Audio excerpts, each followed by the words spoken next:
Mr. Zorin, and gentlemen, I want to say to you, Mr. Zorin, that I don't have your talent for obfuscation, for distortion, for confusing language, and for double talk.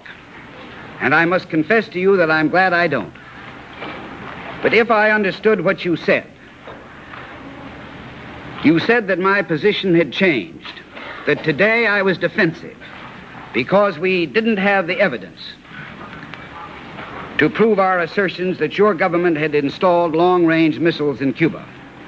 Well, let me say something to you, Mr. Ambassador. We do have the evidence. We have it, and it's clear and incontrovertible. And let me say something else. Those weapons must be taken out of Cuba. And next, let me say to you that if I understood you with a trespass on credulity that excels your best, you said that our position had changed since I spoke here the other day because of the pressures of world opinion and the majority of the United Nations. Well, let me say to you, sir, you are wrong again. We have had no pressure from anyone whatsoever. We came in here today to indicate our willingness to discuss Mr. U Thant's proposals. And that is the only change that has taken place. But let me also say to you, sir, that there has been a change. You, the Soviet Union, has sent these weapons to Cuba. You, the Soviet Union, has upset the balance of power in the world. You, the Soviet Union, has created this new danger, not the United States.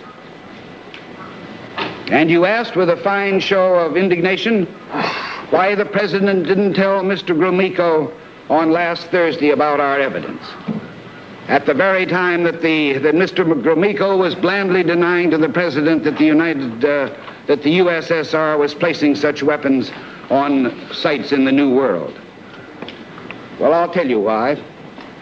Because we were assembling the evidence, and perhaps it would be instructive to the world to see how a Soviet official, how far he would go in perfidy. Perhaps we wanted to know if this country faced another example of nuclear deceit, like that one a year ago, when in stealth the Soviet Union broke the nuclear test moratorium. And while we're asking questions, let me ask you why your government, your foreign minister, deliberately, cynically deceived us about the nuclear buildup in Cuba. And finally, the other day, Mr. Zorin, I remind you that you didn't deny the existence of these weapons.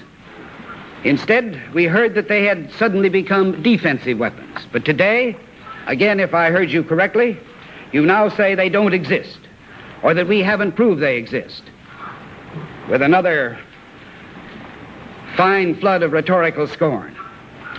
All right, sir. Let me ask you one simple question.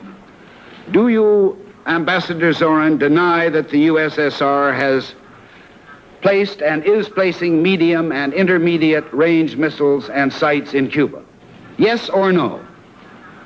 Don't wait for the translation, yes or no.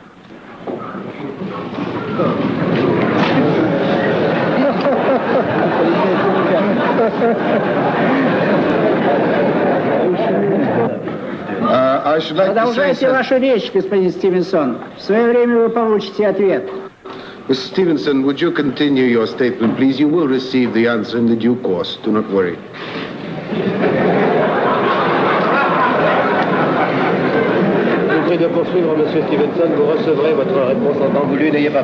I'm prepared to wait for my answer until hell freezes over, if that's your decision. And I'm also prepared to present the evidence in this room.